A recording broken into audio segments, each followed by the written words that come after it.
Hey there, welcome to a journey unlike any other. I'm absolutely thrilled to be your guide on this adventure into the captivating world of oddly interesting history. Imagine a 15-foot wave of thick, sticky syrup hurtling through the streets at 35 miles per hour, swallowing everything in its path.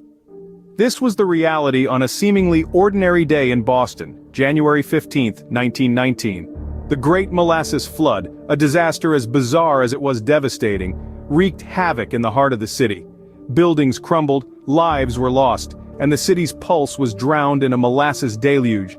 In an instant, the city was plunged into a sweet, sticky nightmare. As the Great Molasses Wave surged through the North End, it wreaked havoc on an unimaginable scale. The catastrophe began with a storage tank filled to the brim with molasses. Suddenly it burst, unleashing a viscous wave that rampaged through the streets. The destructive force of the molasses was astounding, crushing buildings as if they were made of paper and claiming innocent lives. The flood left a trail of destruction in its wake, turning the bustling North End into a war zone.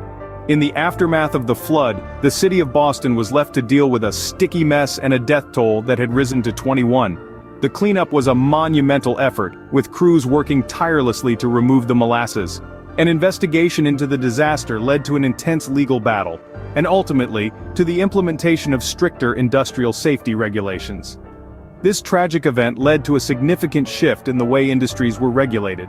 The Great Molasses Flood, a bizarre and tragic event, left a lasting imprint on the city of Boston and the annals of history. The Great Molasses Flood, a disaster as strange as it was devastating, remains etched in our collective memory.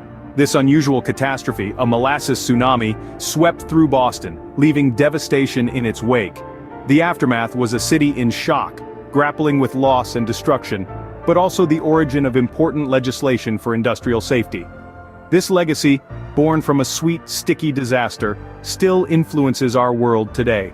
A reminder of the power of nature, the fragility of life, and the sweet, sticky darkness that once enveloped a city. Thank you for joining me on this captivating adventure into the past. Until next time, stay curious, stay intrigued, and keep exploring the wonderfully odd tapestry of oddly interesting history.